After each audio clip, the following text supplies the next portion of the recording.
Hai para pemburu film, selamat datang di Ruang Movies. Kali ini Ruang Movies akan membahas alur cerita film berjudul The Princess Diaries.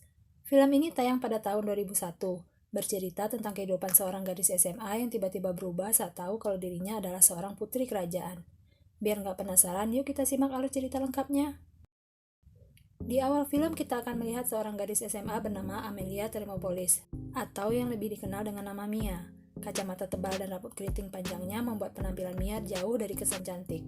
Meski begitu, Mia tetap memiliki sahabat yang setia. Dia adalah Lily, gadis dengan penampilan yang tak kalah aneh dari Mia.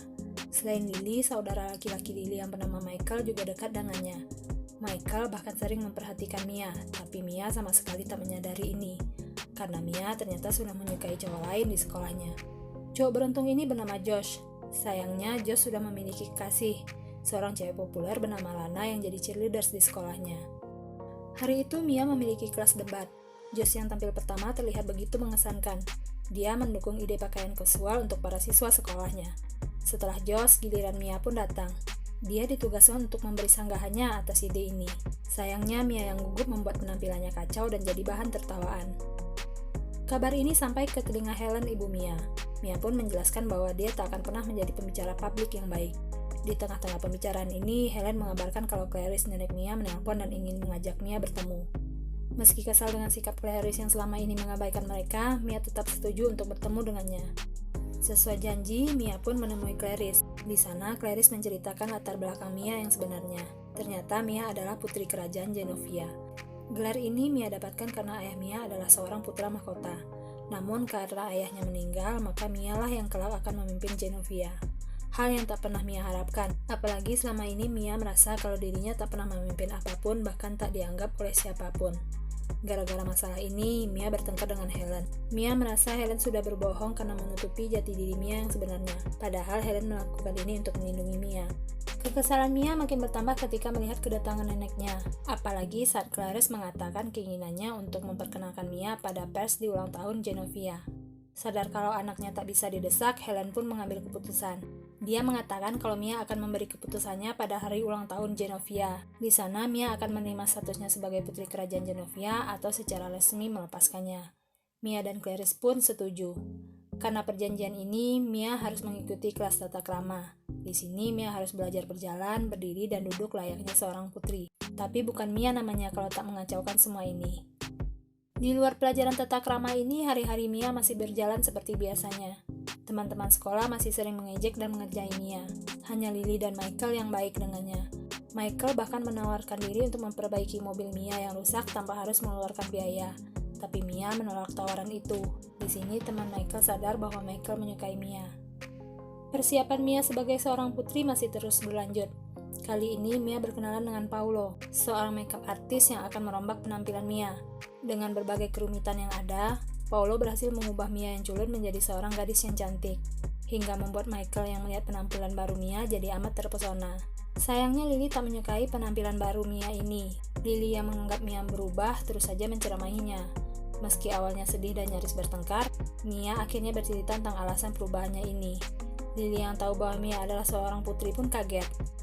Ternyata penampilan baru Mia ini juga membuat kehebohan di kelasnya.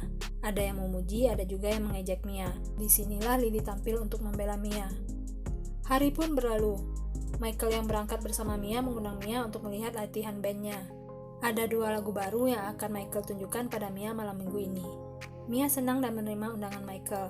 Sayangnya ketika sampai di sekolah, mereka dikejutkan oleh kehadiran wartawan yang mencari Mia. Michael yang ada di tempat itu jadi heran mendengar wartawan yang memanggil Mia dengan sebutan putri. Ternyata semua ini adalah ulah Paulo. Paulo lah yang membongkar rahasia Mia.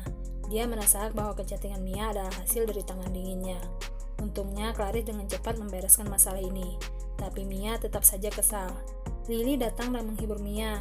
Lily bahkan mengundang Mia untuk menghadiri acara TV kabelnya yang disiarkan langsung malam minggu ini.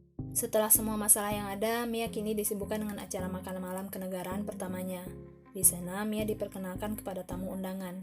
Sialnya, Mia yang gugup lagi-lagi membuat kekacauan. Mulai dari membakar lengan baju tamu undangan, memecahkan gelas, hingga membuat berantakan acara makan malam. Mia pun merasa malu atas ini semua. Namun ternyata Clarice tak mempermasalahkannya. Tak ingin melihat Mia terus bersedih, Clarice pun mengajak Mia untuk menikmati keindahan San Francisco.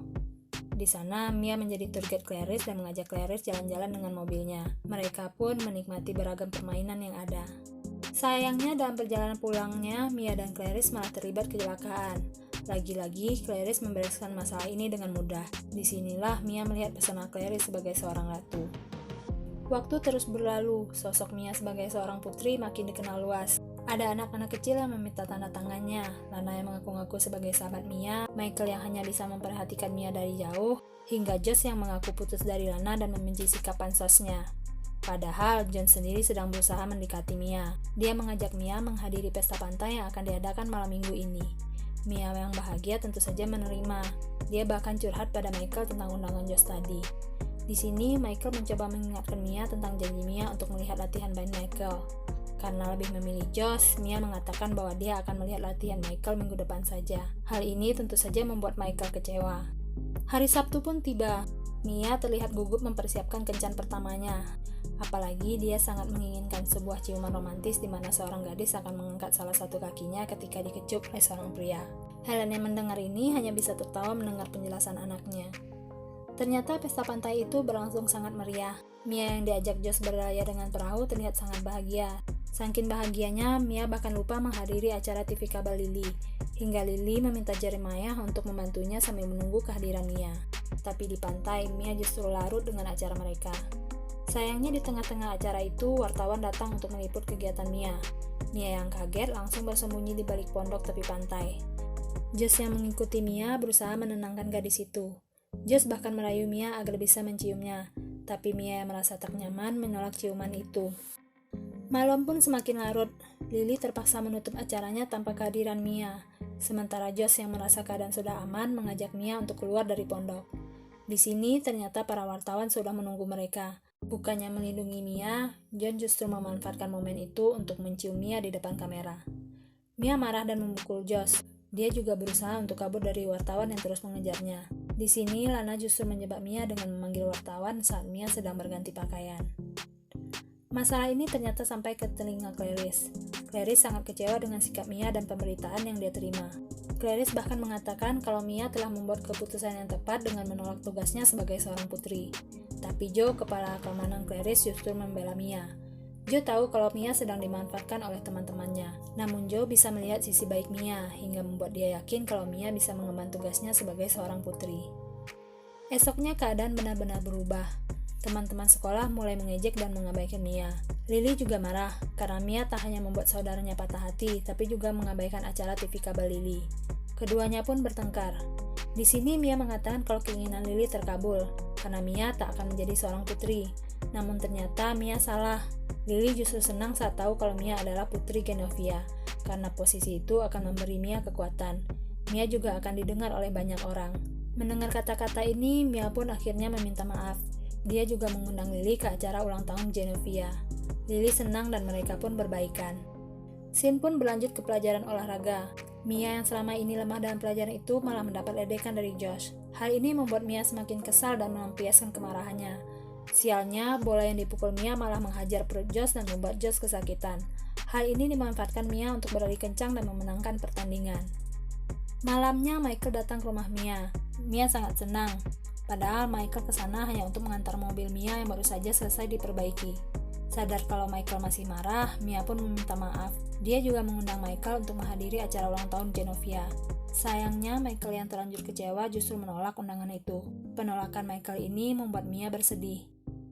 Esoknya, Mia lagi-lagi menjadi bahan ledekan Lana dan teman-temannya. Lana bahkan meledek Jeremiah yang ada di samping Mia. Tapi di sini Mia tak tinggal diam. Dia memberi gadis itu pelajaran dengan mempermalukan Lana di hadapan teman-teman. Siangnya, Clarice datang ke rumah Mia. Clarice memberi hadiah dari almarhum ayah Mia, sebuah diari cantik sebagai hadiah ulang tahunnya. Clarice juga datang untuk meminta maaf atas sikapnya kemarin. Clarice mengatakan bahwa dia yakin kalau Mia akan menjadi seorang putri yang baik. Tapi Mia tetap merasa kalau dirinya tak pantas sama sekali. Sebelum pulang, Clarice meminta Mia untuk mengumumkan penolakan resminya di hadapan pers. Hal ini tentu saja membuat Mia syok, apalagi mengingat kemampuannya dalam berpidato. Itu kenapa Mia diam-diam bersiap untuk kabur dari rumah. Tapi saat berkemas, Mia justru menemukan sebuah surat dari almarhum ayahnya. Surat yang berisi pesan agar Mia mengalahkan rasa takutnya. Hal ini membuat Mia sadar akan apa yang harus dia lakukan. Mia pun berangkat ke pesta ulang tahun Genovia dengan mobilnya. Dia juga mengirimkan pizza berisi permintaan maafnya pada Michael. Sialnya, mobil Mia justru macet dan membuat Mia terjebak di antara rintikan hujan. Untungnya, Joe segera datang dan mengajak Mia untuk segera masuk ke mobil. Dengan baju yang basah kuyup, Mia datang menghadiri pesta. Tepat di saat Clarice nyaris saja memberitahu para tamu tentang penolakan Mia. Mia pun diberi kesempatan untuk mengumumkan keputusannya. Di sini, Mia menyadari ada banyak hal yang dapat dia lakukan sebagai seorang putri. Itu kenapa Mia akhirnya secara resmi menerima posisinya sebagai putri Genovia. Hal yang membuat Clarice bangga dan memahkotai Mia dengan sebuah tiara. Acara dansa pun diadakan. Mia yang sudah berganti pakaian terlihat sangat cantik. Dia kini tengah mencari-cari keberadaan seseorang. Ternyata Mia menunggu kedatangan Michael. Itu kenapa Mia terlihat amat bahagia saat Michael menghampirinya. Mereka pun berdansa. Di tengah-tengah acara ini, Michael mengajak Mia untuk keluar dari kerumunan pesta. Michael pun bertanya alasan Mia memilihnya. Ternyata Mia tahu kalau Michael selama ini memperhatikannya, bahkan di saat semua orang mengabaikan Mia. Michael pun memberi sebuah ciuman hangat untuk Mia, ciuman romantis yang selama ini Mia impikan. Mia dan Michael pun kembali ke ruangan dan melanjutkan pesta mereka. Semua orang terlihat sangat bahagia. Esoknya Mia terbang ke Genovia. Dengan statusnya sebagai putri kerajaan yang resmi, Mia pun bersiap dengan tugas kerajaan pertamanya.